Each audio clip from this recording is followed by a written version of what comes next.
Hello, আসসালামু আলাইকুম। আশা করি সবাই ভালো আছেন। চলে আসলাম চ্যাম্পিয়ন্স লিগের প্রিভিউ অনুষ্ঠান নিয়ে। Champions league. আজকে চ্যাম্পিয়ন্স লিগের সেমিফাইনাল। খুবই হতাশ, বায়ার্ন মিউনিখ নাই। তারপরও কি আর করার? নিজের দল না থাকলেও যেহেতু অ্যাজ এ ফুটবল রিভিউয়ার আপনাদেরকে তো দিতেই হবে ভিডিও। তো প্রথমেই বলি, প্রথম ম্যাচ হলো আর্সেনাল ভার্সেস পিএসজি। তারপরে কালকে হচ্ছে Barcelona versus inter Milan. Arsenal versus PSG.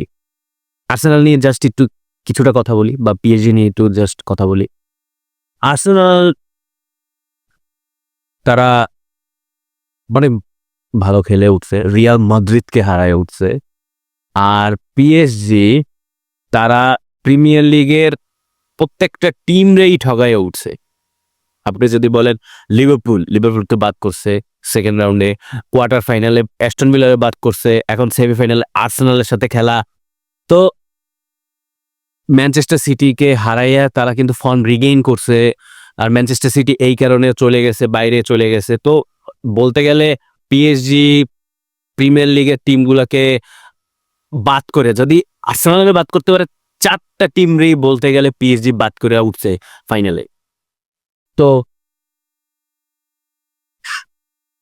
Sorry, তো আর্সেনাল কেমন করে সেটা বলার আগে পিএসজি কেমন খেলে সেটা আগে বলা উচিত। পিএসজির আমি যদি বলি, পিএসজি মেইন এখন বলতে বলতে গেলে দুই wing backs. They playing like they are wingers. এক পাশে রাইট সাইড দিয়ে হাকিমি, লেফট সাইড দিয়া আপনার মেন্ডিস। তো নুনো মেন্ডিস যেইভাবে গোল দেই, যে বা হাকিমি যেভাবে গোল বাইর করে, তো আমার মনে হয় না তারা উইঙ্গারের চেয়ে কম কেউ। তো নুনো মেন্ডেস আর হাকিমি যদি তাদের সেরাটা দিতে পারে, আর ওই পাশ দিয়ে যদি ফাবিও রুইস, ওয়েট, হ্যাঁ, ফাবিও রুইস, ভিতিনিয়া, নেভেস, এরা যদি ডিফেন্সিভ শিল্ডটা তৈরি করতে পারে, ওডেগার্ড আর রাইস, এখন যেহেতু থমাস পার্টি ইনজুরিতে পড়ছে, থমাস পার্টি খেলতে পারবে না। তো দ্যাটস ওয়াই মিকেল মরিনোকে খেলতে হচ্ছে এখন সেন্টার মিডফিল্ডে খেলতে হচ্ছে। তো দ্যাটস ওয়াই একটু হলেও মিডফিল্ডের ব্যাটেলে পিছাই থাকতে পারে থমাস পার্টের কারণে। থমাস পার্টের যেই পরিমাণ রিয়াল মাদ্রিদের এগেনস্টে ভালো খেলছে, তো মিকেল মরিনো সেই রকমের মিডফিল্ডে খেলতে পারবে কিনা, যে কিনা নাম্বার 9 খেলছে রিয়াল মাদ্রিদের এগেনস্টে, গোলও দিছে, সেইটা কিভাবে সে করতে পারবে? কারণ এখন আমার মনে হইতেছে ট্রসার্ট খেলবে আর্সেনালের ওই নাম্বার 9 পজিশনে, আর সাকা এই পাশ দিয়ে, সাকা আর এই পাশ দিয়ে আপনার মার্টিনেলি ওই বল ঢোকার চেষ্টা করবে। এবং আমার প্রথম কথা হলো আর্সেনাল তাদের হোম ম্যাচে কিরকম খেলতে পারে। আর্সেনাল তাদের প্রথম হোম ম্যাচে ডাইরেক্ট অ্যাটাকে চলে যেতে পারে, আর পিএসজি কাউন্টার অ্যাটাক বেসটা খেলা ট্রাই করবে, বিকজ পিএসজি চাচ্ছে না অনেকগুলো তাড়াতাড়ি করে গোল, কারণ কাউন্টার অ্যাটাকে না পিএসজি অনেকটা বেশি ভালনারেবল দেখা যাচ্ছে। তাই অ্যাস্টন ভিলার সাথেও আমি দেখছি। তো ওরা যদি ডিফেন্সিভ হাবটা যদি স্ট্রং করে, পাঁচো বা মার্কিনিওস যদি ওই রকম ভাবে দিতে পারে, তো কাভাসখালি আপনি কাউন্টার অ্যাটাকে তাদের পেস আছে ভাই। তারপরে দেখেন আপনার উইঙ্গার আছে, আপনার কাভাসখালি আছে, এই পাশে যে ডুওয়ে আছে, বা আপনি বারকোলারও চেষ্টা করতে পারেন, ডেমবেলে আছে। আর আপনি যদি গোল বাই করতে না পারেন, তখন আপনি কি করবেন? তখন আপনার 11-এ আপনার সাবস্টিটিউট করবেন, আপনি গঞ্জালো রামোসকে সাবস্টিটিউট করাবেন। তো গঞ্জালো রামোস সাবস্টিটিউট করার পর আপনি ক্রসেস দিতে পারেন হাকিমি বা নুনো মেন্ডেস দিয়ে। তো তখন আপনি কি করতে পারেন? তখন আপনি বল বা গোল দিতে ট্রাই করতে পারেন, যেটা রিয়াল মাদ্রিদ পারে নাই নাম্বার 9 না থাকার কারণে। তো ক্রসেস ডেলিভার করতে হবে। আরেকটা প্রশ্ন, অ্যাস্টন ভিলার এগেইনস্টে আমি দেখছি যে পিএসজি অনেকটা ক্রসেসে ভালনারেবল ছিল, সেট পিসে অনেকগুলা গোল খাওয়ার ট্রাই করছিল, বাট দোনারুমা বাঁচাই দিছে ঠিকই। বাট আর্সেনাল কিন্তু সেট পিসে সেরা। আপনি কর্নারে বলি, ফ্রি কিকে বলি, তো সেরা।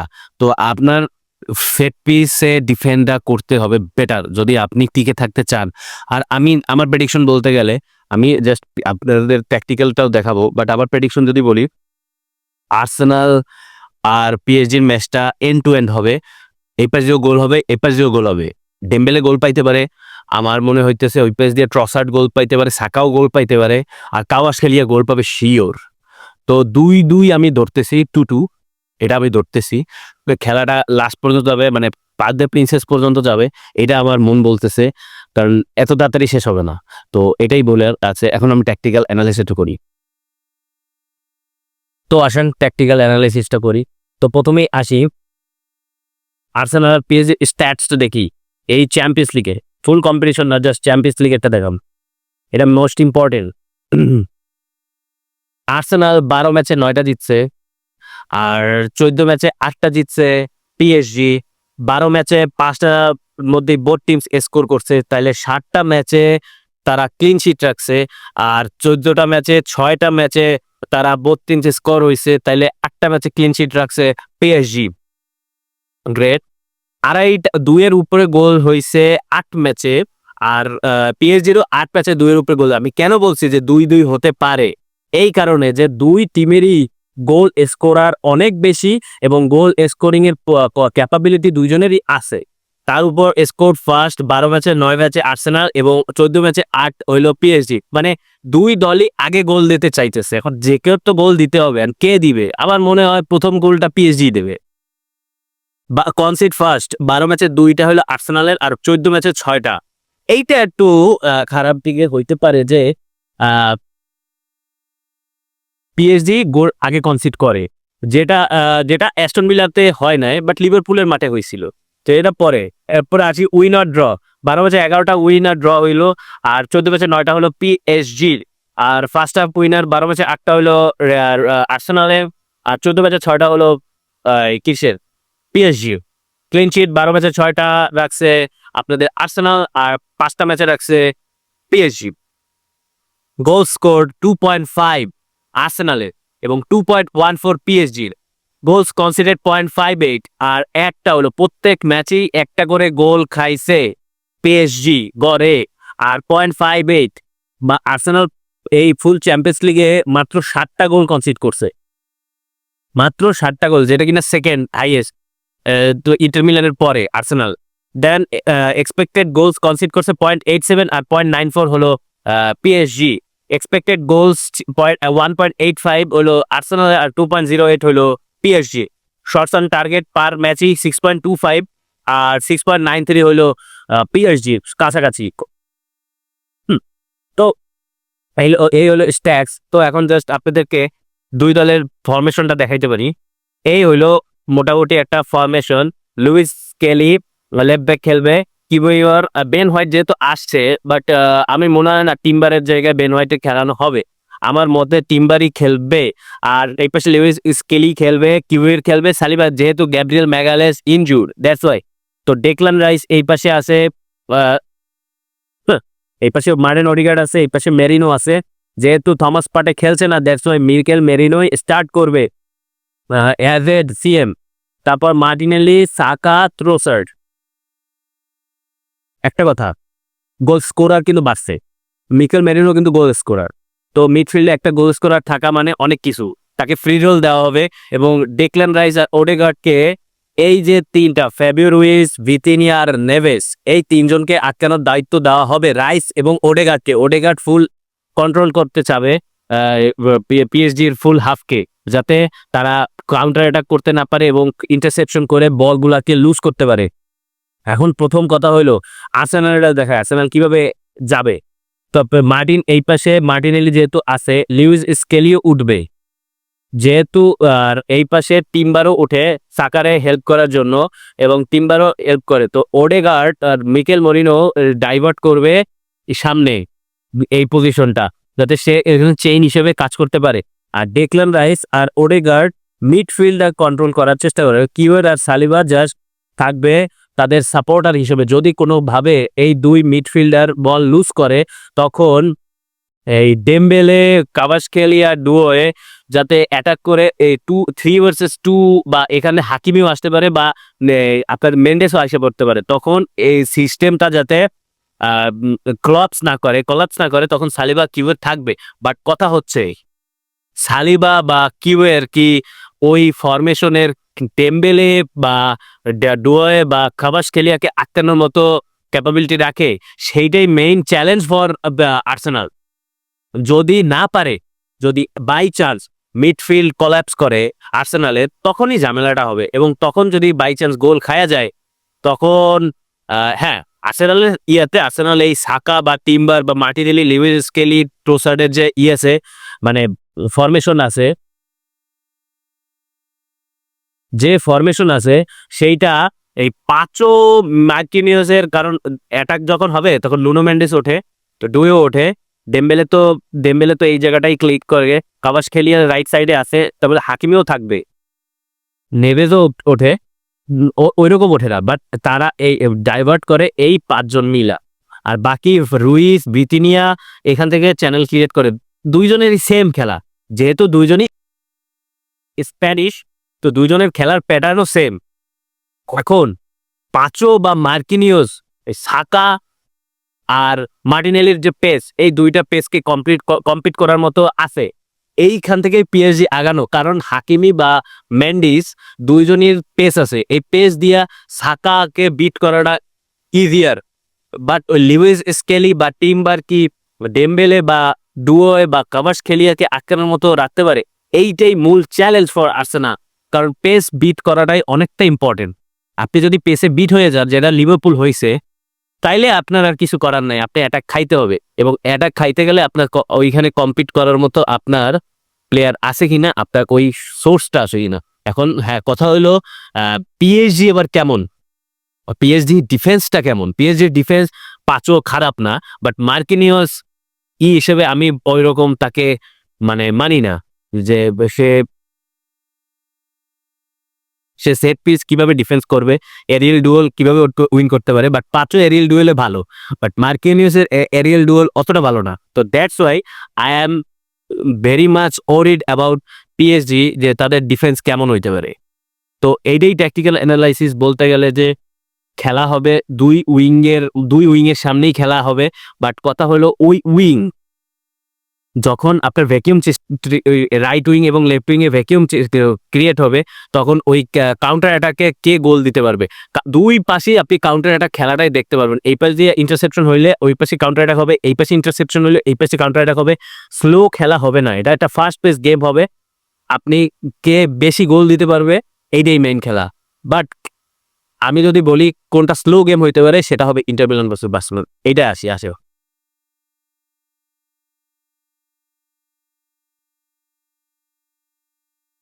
ইন্টার মিলান ভার্সেস বার্সেলোনার মাঠে খেলা। তো বার্সেলোনা এইখানে বলতে পারেন শিওর শর্ট ফেভারিট, যেহেতু ইন্টার মিলান লাস্ট 3টা ম্যাচে হারছে, বায়ার্ন মিউনিখের সাথে খেলার পর থেকে 3টা ম্যাচে হারছে, এমন হারছে যে তারা গোল স্কোর করতে পারে না, কোনো গোল করতে পারে না। পাওয়ার্ড লাস্ট গোলটা দেওয়ার পর পাওয়ার নিজে ইনজুর্ড হয়ে গেছে, পাওয়ার্ডও নাই, তো ইন্টার মিলান বাদ পড়ে যাবে। বাট কথা হলো ইন্টার মিলান যে 3টা টিমের সাথে খেলছে, সেই 3টা টিমের মধ্যে পজিশনাল ফুটবল খেলার টিমের এগেনস্টে পরে নাই, তারা কাউন্টার অ্যাটাক বেস খেলাটা টিমের সাথেই পড়ছে। দ্যাটস ওয়াই ইন্টার মিলান ওই বিট করতে পারে নাই। ইন্টার মিলানের যে আমি খেলা দেখছি, যে ইন্টার মিলান প্রফেশনাল ফুটবলটাকে খুয়েইলা সেই ডিফেন্সটা ভাঙতে পারে নাই। আপনি বায়ার্ন মিউনিখকে হারাতে পারছেন কেন? কারণ বায়ার্ন মিউনিখ পজিশনাল ফুটবল খেলা ট্রাই করে, যেহেতু পজিশনাল ফুটবল খেলা ট্রাই করে, কাউন্টার অ্যাটাক খাওয়ার chances so many chances counter attack খাইছে, এবং বায়ার্ন মিউনিখ সেই কাউন্টার অ্যাটাকগুলোকে ডিফেন্স করতে পারে না, গোলগুলো খায়া আমরা ম্যাচ থেকে বাইরে গেছি। বার্সেলোনাও সেই রকমই পজিশনাল ফুটবল খেলা টিমই, বাই চান্স যেটা রিয়াল মাদ্রিদ করতে পারে না, ইন্টারসেপশন করছে, কুবার্সি করছে। তো যদি কুবার্সির ওই ইন্টারসেপশনগুলো না হইতো, কাউন্টার অ্যাটাকে অনেকগুলা চান্স ক্রিয়েট হইছে, যেটা রিয়াল মাদ্রিদ ক্যাশ ইন করতে পারতো। তো এখন কথা হলো, এই পাশে মার্টিনেজ আছে, বাট মার্টিনেজের পাশে থুররাম নাই, যে কিনা বায়ার্ন মিউনিখের সাথে বেটার খেলছিল। যেহেতু থুররাম নাই, তাইলে এখন কে খেলবে? তারিমি খেলবে না, আরানাতোভিচ খেলবে। আরানাতোভিচ কতটুকু পারবে ডেলিভার করতে, সেটা কথা। এখন কথা হলো একটা কথা, বার্সেলোনার মেইন শত্রু কি জানেন? এত খেলাটাই আমার কাছে মনে হইতেছে বার্সেলোনার মেইন শত্রু, ইন্টার মিলান শত্রু না। আজকে আপনি কয়েকদিন আগে আপনি শনিবার দিন 120 মিনিট খেলছেন, আজকে কালকে আপনার বুধবার খেলতে হইতেছে আরেকটা ম্যাচ, এরপর শনিবার আরেকটা ম্যাচ, তারপর আবার মঙ্গলবার আরেকটা ম্যাচ। মেইন শত্রুই এটা। যদি ইন্টার মিলান মনে করে না আমরা লিগ জিতবো না, আমরা চ্যাম্পিয়ন্স লিগে মূল ফোকাস করব, তাইলে ইন্টার মিলান মনে করবে আমরা এটাই খেলবো, তখন আলাদা করে।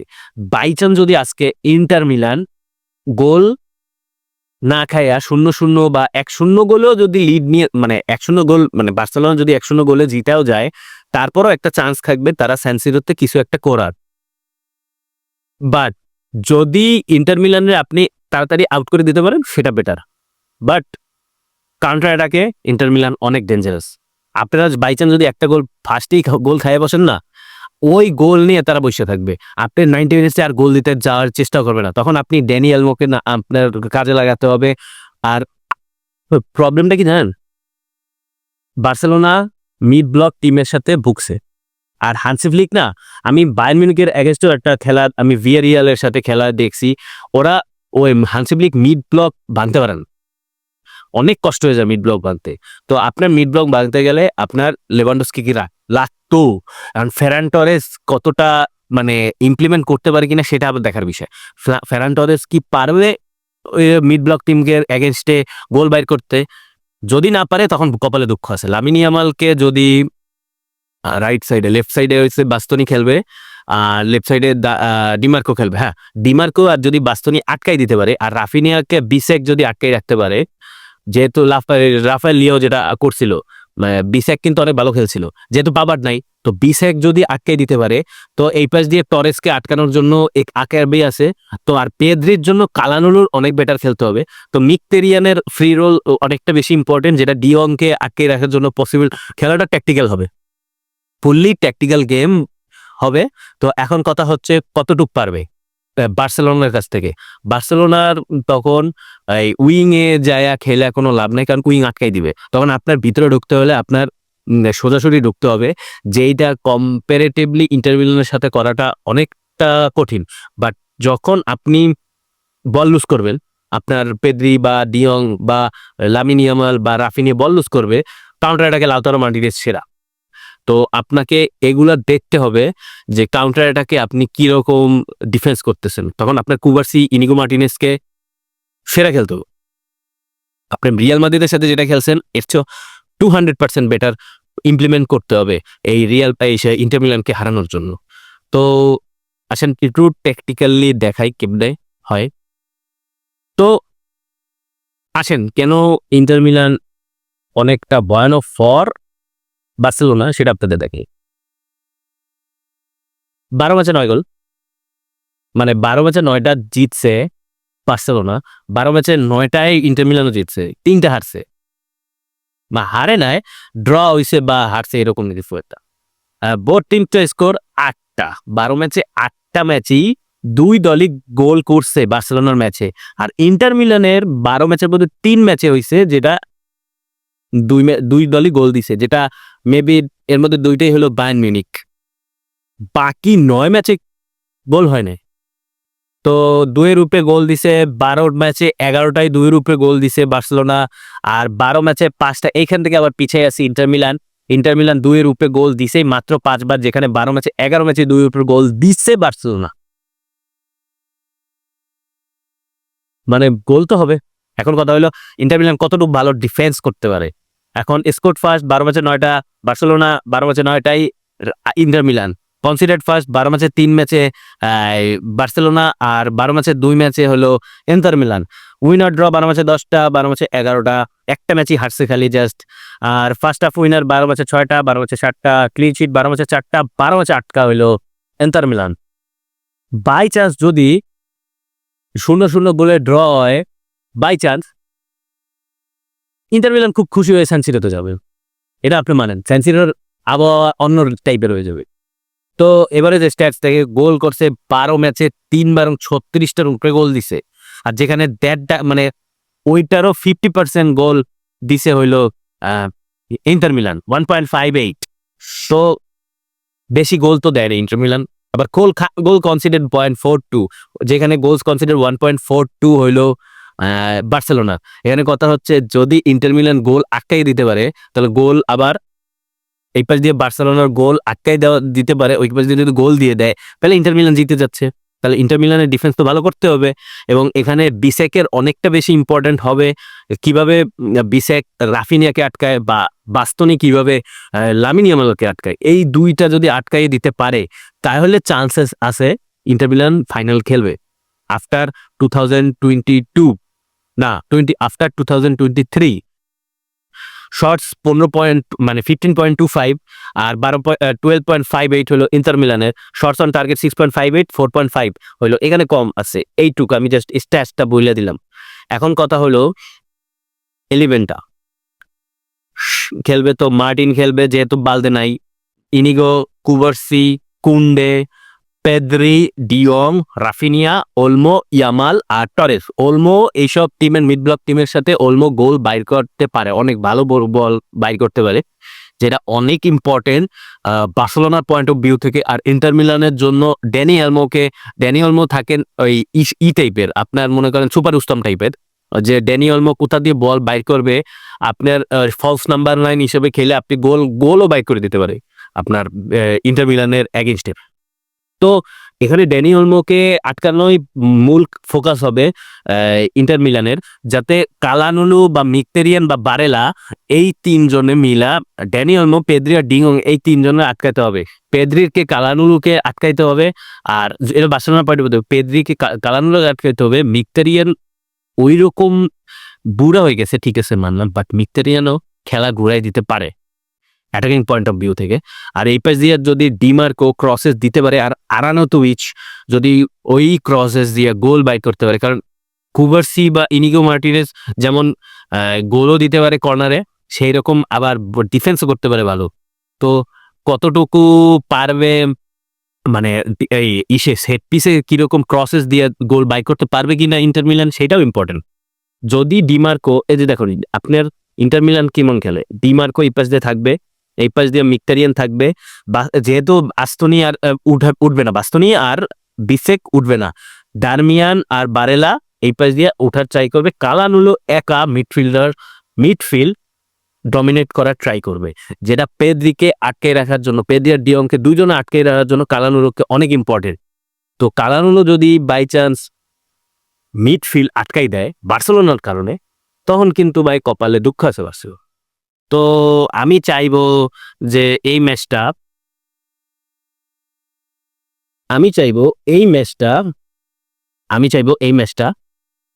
একটা ভালো পজিশনাল, মানে 0-0 বা বার্সেলোনা 1-0 বা 1-1 এইটা শেষ করুক, যাতে খেলাটা সানসিরোতে পর্যন্ত যায়। এবং বার্সেলোনা, আমার মনে হইতেছে বার্সেলোনা এই মিড ব্লক টিমের সাথে না পারবে না। এটা আমি সেকেন্ড লেগে বলবো না যে কেন পারবে না, বাট আমার মন বলতেছে যে বার্সেলোনার চান্স নাই এইখানে। তো আমার মনে হইতেছে পিএসজি আর ইন্টারই ফাইনাল খেলবে। তো দেখা যাক আজকে রাতে পিএসজি কি করে আর কালকে কি করে ইন্টার মিলান, এটাই। তো বাই, দেখা হবে পরে কোনো এক ভিডিওতে।